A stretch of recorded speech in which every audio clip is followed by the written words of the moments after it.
la conozco, nos conocemos, desde que ellos iban de misioneros al Ecuador. Me acuerdo cuando salían para el Ecuador, tenía a sus niños bien chiquitos, y ahí hemos continuado nuestra amistad. Yo creo que tenemos como 30 años de conocernos ya desde esa vez. Es una mujer de Dios, es una guerrera, una mujer valiente, ha pasado por muchas cosas que yo no sé cómo le ha hecho, pero ella la ha superado y ha dado testimonio de que de verdad es una sierva del Señor. Y entonces ella ha venido desde el Canadá, ha venido para predicarnos. Cuando yo hablé con ella, ella me dijo, sí, está bien, Giselle, yo voy para allá. Y ella está aquí atendiendo el llamado de Dios. Ven, amiga. Recíbanla con un aplauso. Esto está un poquito bajo. Yo es que hablo duro, pero bueno, Janet también no habla bajito. Bienvenida, otra vez.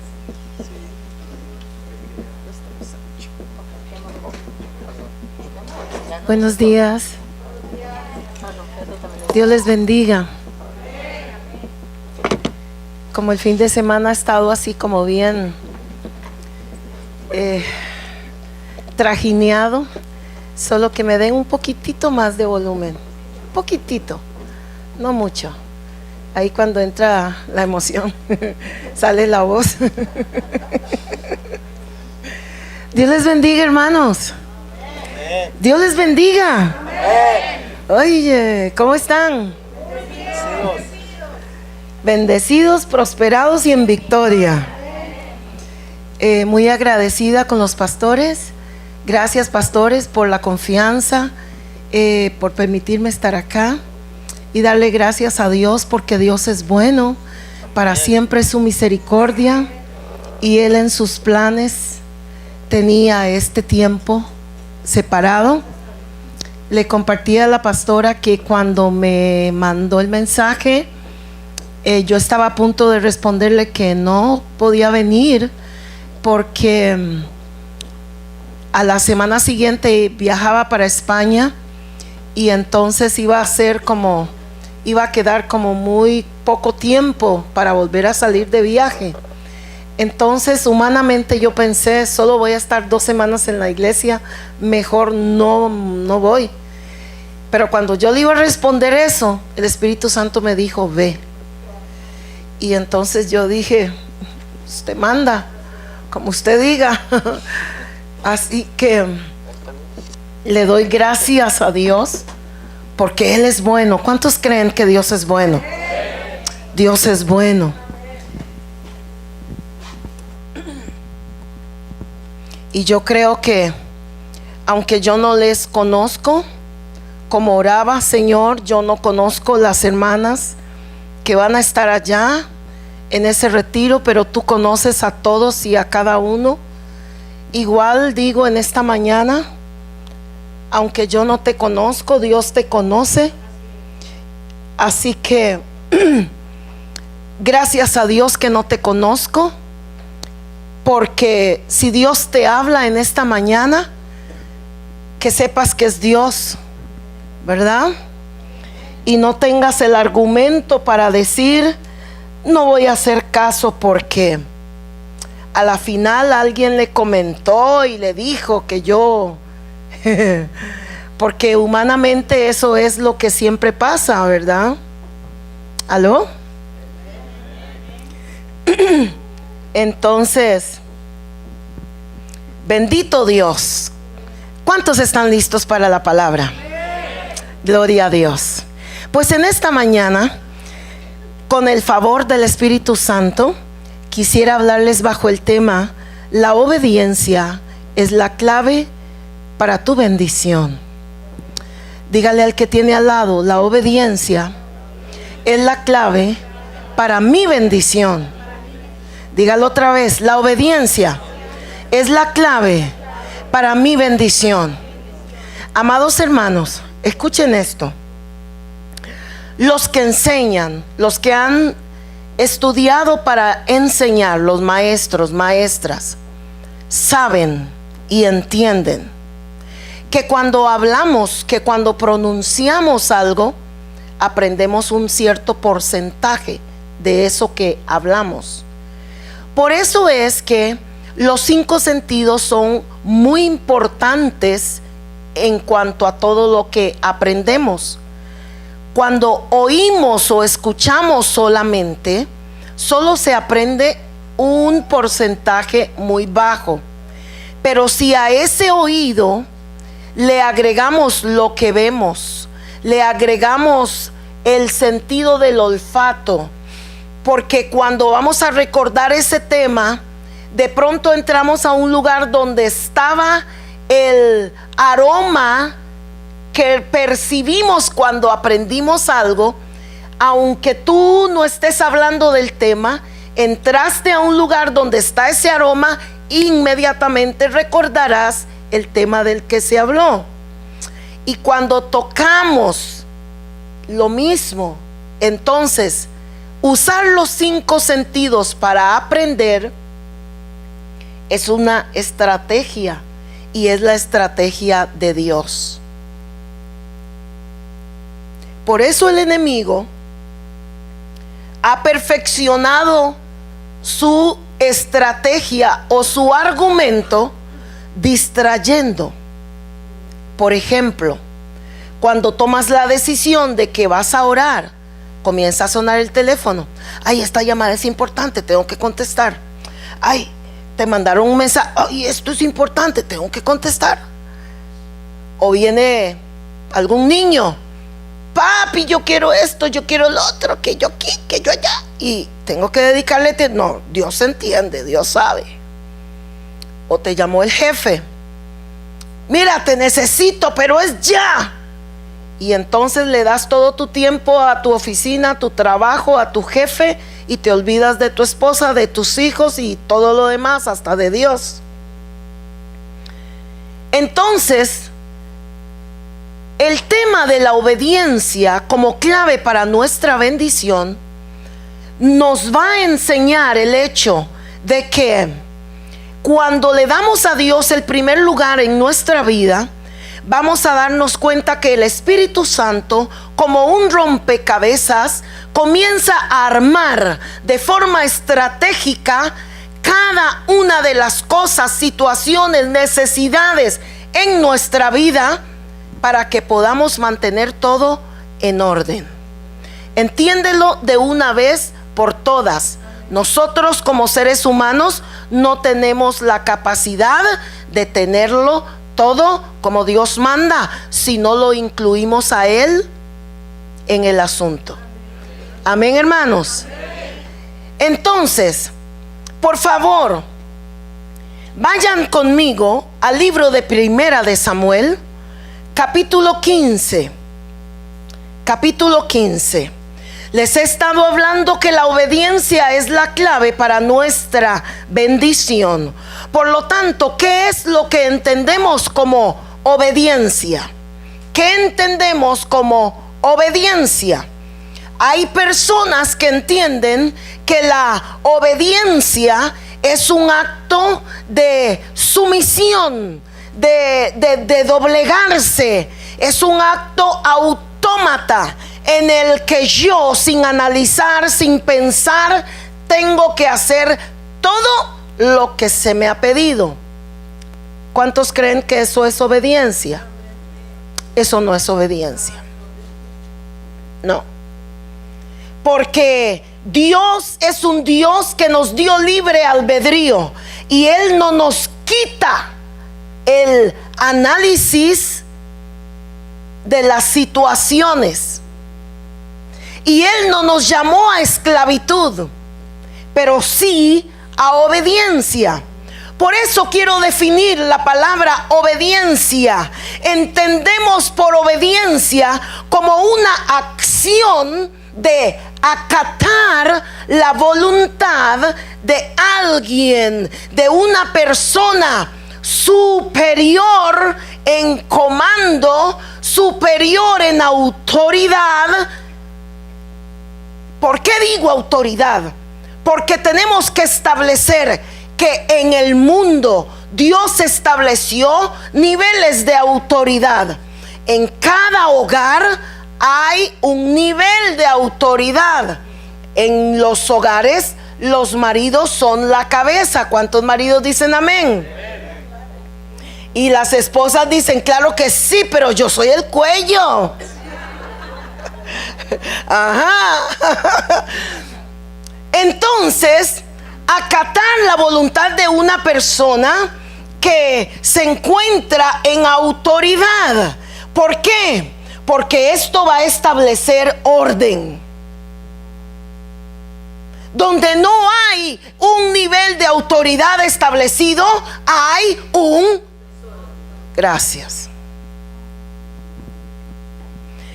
De modo que cuando Dios quiere bendecirnos, muchas veces Él le estamos pidiendo algo. Señor, yo quiero tal cosa. Señor, pero aquí, pero mira lo que pasa. Y Dios nos responde con una indicación.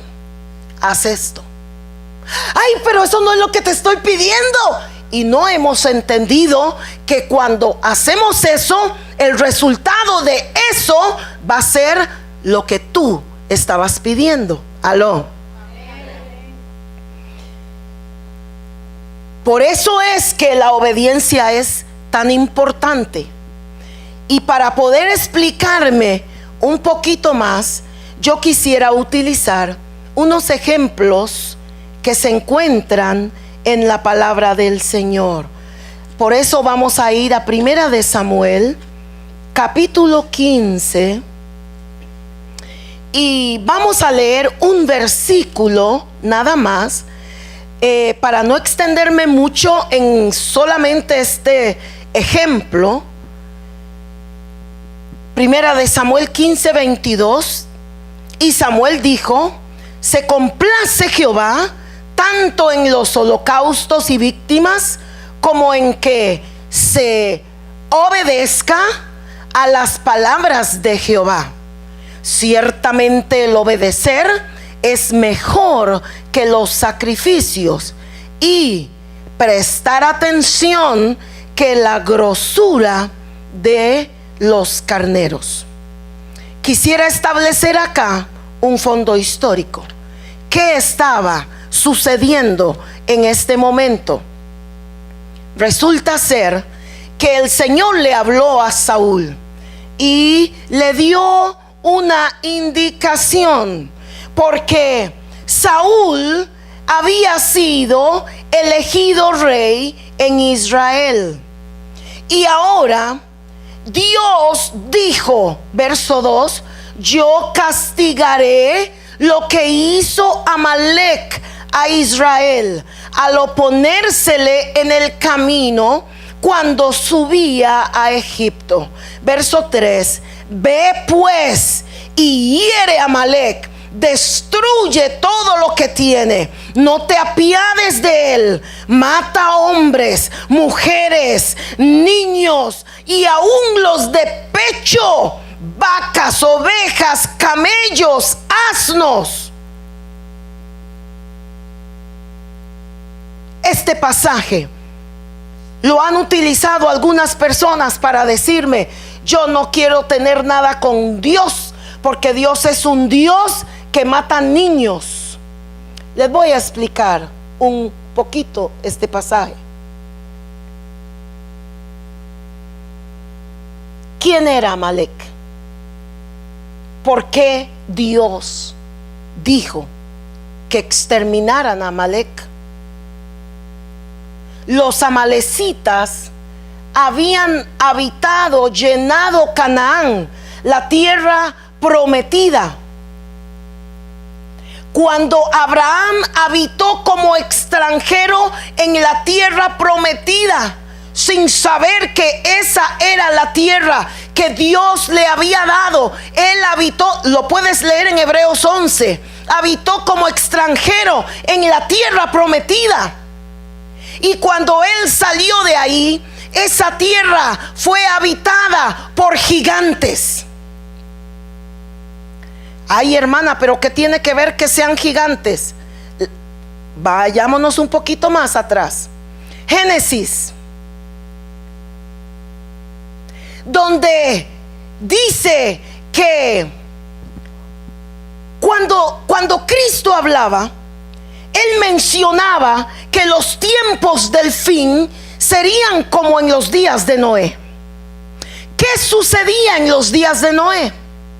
En los días de Noé, la gente ahora no entiende por qué Dios tuvo que mandar un diluvio. ¿Por qué Dios exterminó la raza, el hombre de aquel entonces? En los días de Noé, lo que pasa es que a veces pensamos y creemos que solo nosotros, los modernos, somos inteligentes. Y los que creen que el hombre descendió del mono, peor. Porque en los días de Noé seguramente apenas se le estaban cayendo los pelos del cuerpo al hombre, si es que descendió del mono. Aló. Pero imaginen ustedes que las culturas más antiguas, los mayas, los que construyeron las pirámides, de donde sacaron la tecnología que hasta el sol de hoy nosotros, los muy inteligentes, no hemos podido duplicar una obra de ingeniería tan tremenda como esa. Si el hombre descendió del mono, ¿cómo le hizo ese mono? Aló. Les voy a decir algo. En los días de Noé, el hombre estaba experimentando con el ADN. El ADN del ser humano había sido adulterado. Y Dios, para preservar una línea pura, de donde el Mesías pudiese venir a este mundo y de verdad ser hombre, Él tuvo que preservar un linaje puro. Y la Biblia dice que a Noé y su familia fueron los únicos hallados en quienes no había una distorsión de su ADN. ¿Cómo sucedió lo de la distorsión del ADN? Bueno, esos son otros 100 pesos. $100.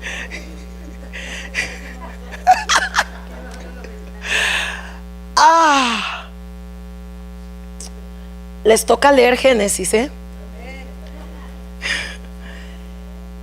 Los ángeles, los vigías que se rebelaron contra Dios, que según el libro de Enoc, y lo cito porque la Biblia cita al libro de Enoc, entonces lo cito sin temor.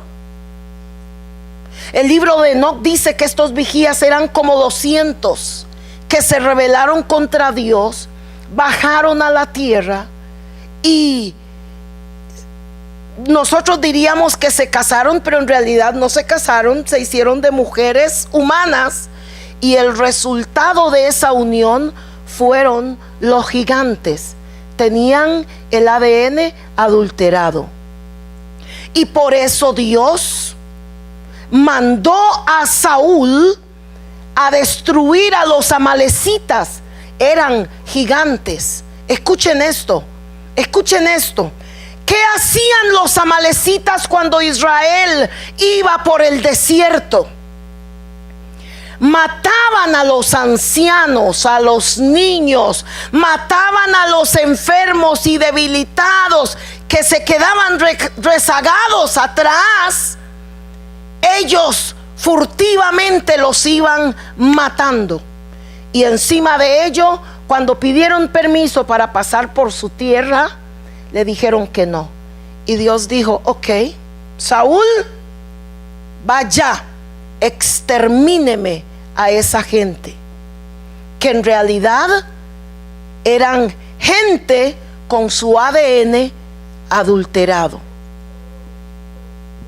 Si usted piensa que los tiempos del fin no son como los días de Noé, piénselo otra vez y analícelo, porque hoy en día se está haciendo cuanto experimento con el ADN se puede, con célula madre, con esto, con lo otro.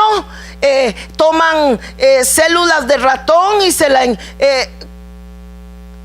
células del hombre y se la inyectan al ratón para darle en ciertas áreas que sean superdotados. Y células de ratón se la inyectan a seres humanos para que sean, qué sé yo. Y entonces, si quieren que tenga más oído, consiguen células de murciélagos y le están inyectando, están experimentando. Estos son los tiempos finales. Para su información, Cristo lo dijo, sería como en los días de Noé. Entonces Saúl dijo, no lo dice la escritura, lo digo yo. Mira, yo no sé qué le pasa a Dios, pero yo veo unos animales aquí tan gorditos, tan ricos. Voy a salvarle la vida a estos gorditos, grandecitos. Y al rey también. Y mató a todos. Y no mató al rey. Y no mató a los animales engordados. Ay, qué tremendo es cuando obedecemos a medias. Escuchen, hermanos, una obediencia a medias es una desobediencia. Porque cuando llega Samuel,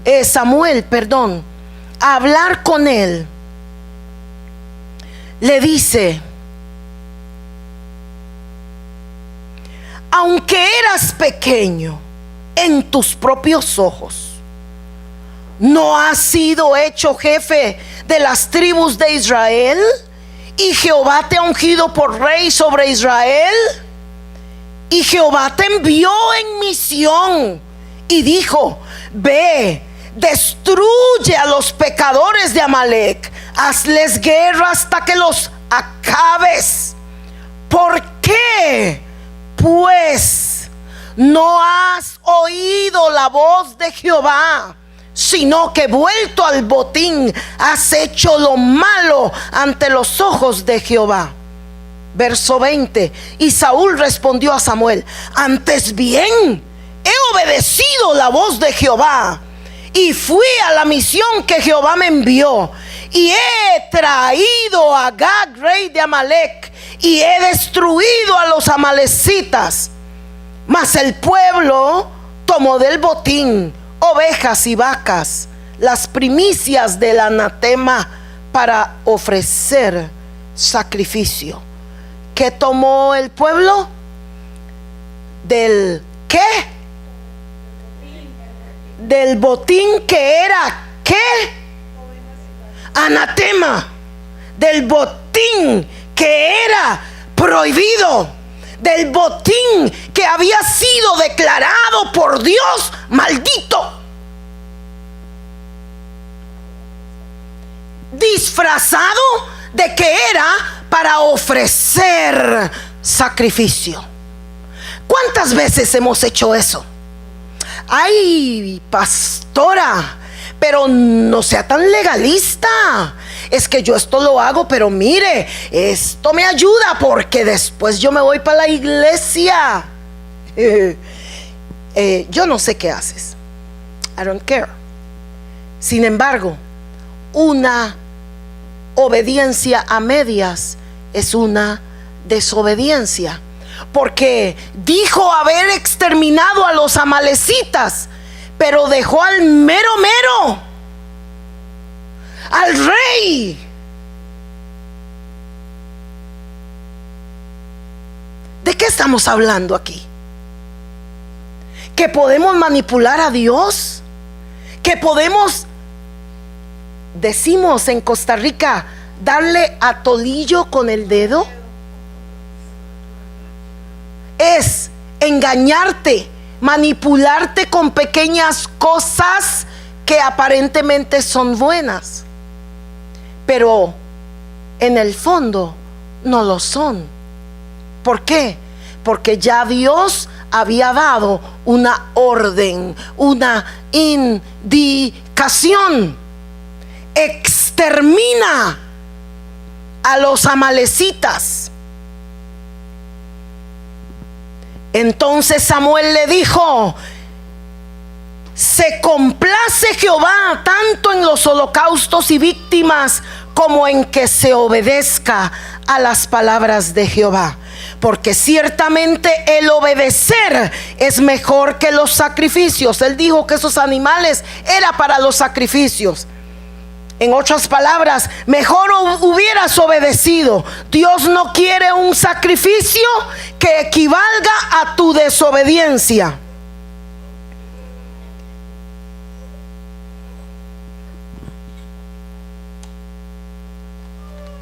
Y Saúl dijo: yo he pecado, pues he quebrantado el mandamiento de Jehová y tus palabras, porque temí al pueblo y consentí a la voz de ellos. ¿Qué está diciendo Saúl? Yo puse en primer lugar al pueblo y dejé a Dios en segundo plano. Me importó más lo que dijera el pueblo que lo que Dios me había dicho. ¿No somos así a veces? ¡Ay, mira! Vámonos al baile que vino el XX triple X satánico que va a tocar rock. Yo digo así porque no me sé el nombre de ninguno, ¿verdad? Y te vas por influencia de los amiguitos, porque es importante quedarle bien a los amiguitos. ¿Y qué de Dios? ¿Qué importancia tiene Dios para ti? Escogeos hoy a quien sirváis, dijo Josué, pero yo y mi casa serviremos a Jehová. Todos los días tenemos que elegir ser obedientes o no. Por eso escrito está que nuevas son cada mañana sus misericordias, y grande es Jehová. Aleluya. Tu obediencia traerá bendición. En el libro de Juan, Evangelio de Juan, y el capítulo 9, hay un ejemplo que me gusta mucho y quiero mencionarlo en esta hora. Y es la historia de un ciego de nacimiento, para que tú veas que tu obediencia también puede traer tu sanidad. Dice el verso 1: al pasar Jesús vio a un hombre ciego de nacimiento, y le preguntaron sus discípulos diciendo: Rabí, que equivale a maestro, ¿quién pecó, este o sus padres,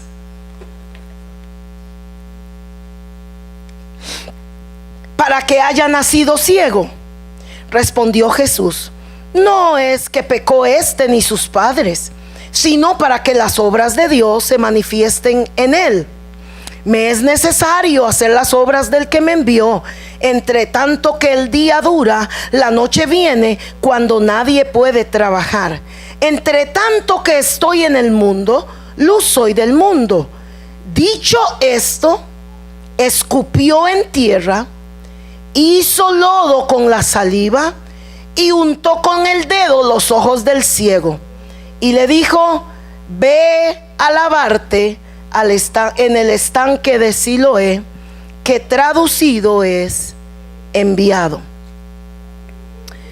El estanque de Siloé era un lugar que había sido recortado entre rocas en la falda sur de la ciudad de Jerusalén. Este estanque estratégicamente en el pasado fue hecho por el rey Ezequías, quien introdujo el agua a Jerusalén por conductos subterráneos. Porque cuando la ciudad era sitiada, antes no podían prevalecer o soportar contra el enemigo, porque rápidamente quedaban sin agua. Pero en el tiempo de este rey, Dios le dio sabiduría y él metió el agua por conductos subterráneos. Y resulta ser que este túnel fue cavado en el año 700 antes de Cristo y abastecía toda Jerusalén. Era un lugar muy importante de la ciudad. ¿Por qué? Por su significado, por el valor incluso que representa tener agua. Y viene Cristo y se encuentra con este hombre ciego de nacimiento.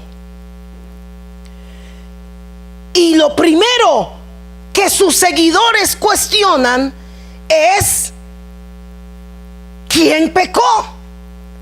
Está ciego. ¿Quién pecó? ¿Él o sus padres? Analicemos esto. Hasta cierto punto, preguntar si el hombre pecó era ilógico. Que si su ceguera era consecuencia al pecado de él, ilógico. Nació ciego. ¿Será que se puede pecar al nacer? La Biblia me enseña que todo hombre nace con la tendencia al pecado, pero no nace pecador, porque no ha pecado.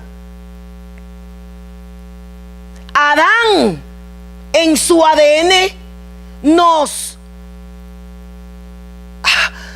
regaló ese regalito. Yo si quisiera se lo devolví hace un montón. Nos transmitió esa tendencia al pecado cuando él decidió desobedecer en el huerto del Edén. Hermana, ¿qué dijo? Él no desobedeció, fue Eva. ¿Verdad que les dije que donde no hay orden hay desorden? Él es la cabeza establecida por Dios en el huerto. Él era el de la autoridad. Escúchame, cuando Eva comió del fruto, no pasó nada. Pero cuando Adán comió, estamos desnudos. ¡Ay! ¿Qué pasa? ¿Por qué sucedió eso? Porque el orden establecido de Dios se había roto.